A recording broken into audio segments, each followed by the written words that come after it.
চাচা আপনারা জানেন কিছুদিন আগে রমজান মাসে ইফতারের পার্টিতে মুখ্যমন্ত্রী মমতা বন্দ্যোপাধ্যায় উনি ফুরফুরা শরীফে এসেছিলেন পীর জাজাদের সাথে ইফতার করার জন্য। তারপরে দেখতে গেল সব কত ঘনিষ্ঠ ছিল আমাদের ফুরফুরা শরীফে পীরজাদা কাসেম সিদ্দিকী ভাইজান। ইফতার পার্টি থেকে পেরিয়ে গিয়ে আবার ফুরফুরা শরীফে কোনো এক পীরজাদা বলেছিলেন নওশাদ মমতার কথা যদি নওশাদ না শুনে ভাঙড়ে উনার বিরুদ্ধে কোনো এক পীরজাদাকে দাঁড়িয়ে দিবে। সে নিয়ে কিছু বলবেন? ওটা তো আমি আগেই বলে দিয়েছিলাম, যিনি ও কথাটা বলছেন, হ্যাঁ, তিনি কি দাঁড়াবার ইচ্ছা তেনারই তো ছিলেন নাকি? উনি সে কথাটা বললেন।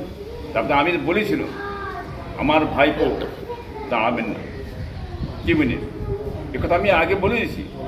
ওই যত যাই বলুক আমার ভাইপো কি মিনিট ওখানে আপনার কাসেম দাঁড়াবে না, অন্য জায়গায় দাঁড়াতে পারে, বুঝলেন। আর যিনি গুজা মারছেন বসে বসে তেনার তো গুজা আস্তে আস্তে শেষ হয়ে যাচ্ছে, মানুষ ধরে ফেলেছেন তারা গুজা। হ্যাঁ, তিনি কি চাইছিলেন যে তেনার কি দাঁড়াবার খেয়ালা ইচ্ছা প্রকাশ করতে পারছিলেন না কি?